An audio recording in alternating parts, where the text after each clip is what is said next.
नमस्कार मित्रहो, आज मी तुम्हाला श्रीयंत्र आणि कुबेर संदर्भात काही महत्त्वाची माहिती सांगणार आहे।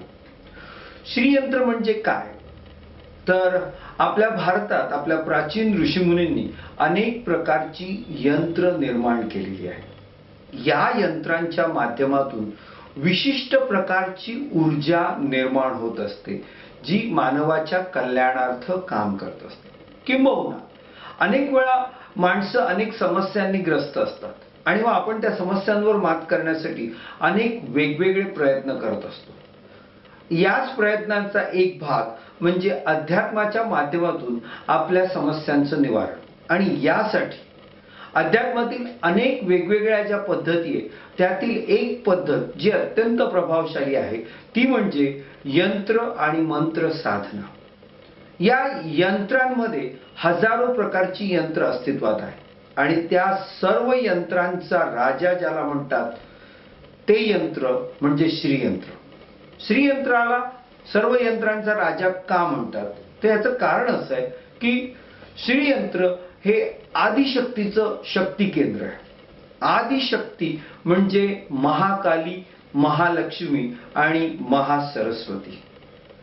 या तीनही शक्ती मानवी जीवनावर अत्यंत प्रभावशाली असं काम करत असतात। महाकाली आपल्या सर्व संकटांचं निरसन करते, तर महालक्ष्मी आपल्याला धनसंपत्ती आणि समृद्धी देत असते आणि महासरस्वती तुम्हाला शैक्षणिक आणि आध्यात्मिक प्रगती देते।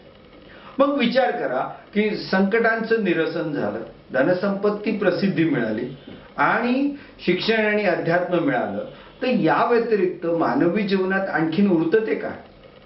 त्यामुळे एकाच यंत्रांच्या माध्यमातून तुम्हाला या सगळ्या गोष्टी मिळणं म्हणजेच श्रीयंत्र। श्रीयंत्र हा अतिशय गहन विषय आहे। किंबहुना थोडक्यात सांगायचं झालं तर आद्य शंकराचार्यांनी या श्रीयंत्रावर जे साहित्य लिहिलेलं आहे ते सुमारे 6000 पानांचं आहे। त्यामुळे या यंत्रामध्ये किती प्रचंड शक्ती असेल किंवा त्याच्या मागे किती मोठं रहस्य असेल, हा विषय निश्चितच या ठिकाणी मांडणं खूपच कठीण आहे। पण एकंदरीत मानवी जीवनामध्ये संकटांचं निरसन आणि एकंदरीत समृद्धी, शांती, समाधान या गोष्टी या यंत्राच्या माध्यमातून कशा मिळवायच्या या संदर्भात आता आपण चर्चा करणार आहोत। श्रीयंत्र जसं मी तुम्हाला म्हटलं की महाकाली, महालक्ष्मी आणि महासरस्वतीचं शक्ती केंद्र। आज वास्तु रविराजमध्ये श्रीयंत्र किमान 2 प्रकारात उपलब्ध आहेत, म्हणजेच तांब्याच्या पत्र्यावर असलेली श्रीयंत्र आणि पंचधातूमधून साकारलेलं मेरुपृष्ठ श्रीयंत्र। या व्यतिरिक्त तिसरा आणखीन एक प्रकार आहे, तो म्हणजे स्फटिकाचे श्रीयंत्र। पण या संदर्भात मी जास्त बोलू इच्छित नाही, कारण स्फटिक श्रीयंत्र हे जरी अत्यंत उत्कृष्ट दर्जाचं मानलं जात असलं तरी सुद्धा आज अति कमर्शियलायझेशनमुळे स्फटिक श्रीयंत्रामध्ये अपेक्षित असणारी ऊर्जा पातळी ही मिळू शकत नाही। त्यापेक्षा सर्वसामान्य माणसाला परवडेल असं तांब्याच्या पत्र्यावरचं हे छोटं श्रीयंत्र। आपल्याकडे या तांब्याच्या पत्र्यामध्ये सुद्धा 3 वेगवेगळ्या साइजेस आहेत, 3.5 इंच बाय 3.5 इंच, त्यानंतर दुसरं 6 इंच बाय 6 इंच आणि या व्यतिरिक्त आणखीन मोठं जर कोणाला हवं असेल तर 12 इंच बाय 12 इंच या 3 साइजेस मध्ये ही श्रीयंत्र उपलब्ध आहेत। अर्थात 12 इंचापेक्षा सुद्धा मोठं उपलब्ध होऊ शकतं। पण त्याही पलीकडे जाऊन मी असं म्हणेन की आणखीन प्रभावशाली ज्याला म्हणता येईल ते म्हणजे हे मेरुपृष्ठ श्रीयंत्र। तांब्याच्या पत्र्यावरचं जे श्रीयंत्र आहे त्याला आपण 2 डायमेन्शनचं श्रीयंत्र म्हणू शकतो, तर हे जे मेरुपृष्ठ श्रीयंत्र आहे हे 3 डायमेन्शनचं म्हणतं। थोडक्यात हे जर आपण असं दाबलं, कॉम्प्रेस केलं तर यातून जी डिझाईन तयार होते ती म्हणजे हे तांब्याच्या पत्र्यावरचं श्रीयंत्र। आणि जेव्हा कुठलंही एखादं यंत्र हे 3 डायमेन्शन मध्ये साकारतं तेव्हा निश्चितच त्या यंत्राची ऊर्जा पातळी किंवा त्या यंत्राचा प्रभाव हा अतिशय चांगला आणि मोठा असतो।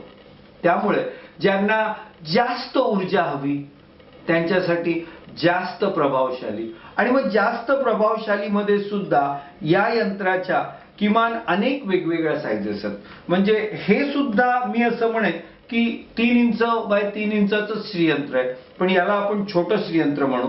तर हे जे आहे हे सुद्धा 3 इंच बाय 3 इंचाचं श्रीयंत्र आहे, परंतु या यंत्रापेक्षा हे थोडं मोठं किंवा मध्यम आकाराचं असं म्हणता येईल. तर या दोघांच्या व्यतिरिक्त हे जे आहे हे 4 इंच बाय 4 इंच श्रीयंत्र. अर्थात या व्यतिरिक्त सुद्धा आपल्याकडे 6 इंच, 9 इंच आणि 11 इंच असे मेरुपृष्ठ श्रीयंत्र सुद्धा उपलब्ध आहेत.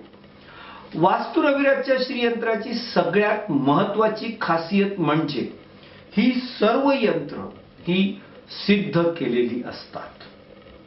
या व्यतिरिक्त मला आज तुम्हाला कुबेराच्या संदर्भात सुद्धा सांगायचं.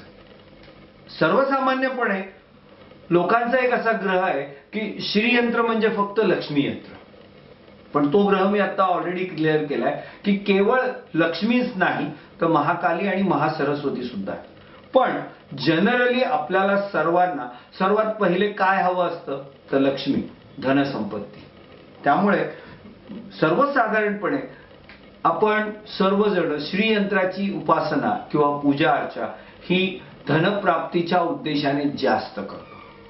पैसा मिळणं ही एक चांगली गोष्ट आहे, पण त्याही पेक्षा मानवी जीवनात दुसरी एक महत्वाची समस्या असते आणि ती म्हणजे आलेली लक्ष्मी किंवा आलेला पैसा टिकणं.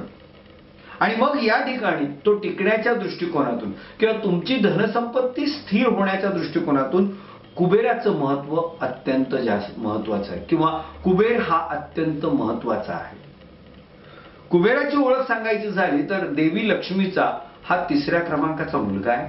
शिवाय लक्ष्मी तुम्हाला धनसंपत्ती देते तर कुबेर या संपत्तीचं संरक्षण आणि संवर्धन करतो. त्यामुळे मित्रहो, पैसा आल्यानंतर तो टिकावा ही जर तुमची इच्छा असेल तर निश्चितच तुम्हाला श्रीयंत्रासोबत या कुबेराची तुमच्या देवघरात प्रतिष्ठापना करणं हे निश्चितच अपेक्षित आहे. आपल्याकडे कुबेर हे 2 प्रकारात उपलब्ध आहेत. एक पंचधातू आणि दुसरं गोल्ड प्लेटेड. येत्या नवरात्र, कोजागिरी आणि दीपावलीमध्ये धनत्रयोदशी सोबत लक्ष्मीपूजन हे अत्यंत महत्वाचे मुहूर्त आहे की ज्यावेळी तुम्ही तुमच्या देवघरात श्रीयंत्र आणि कुबेराची प्रतिष्ठापना करणं हे अत्यंत आवश्यक आहे.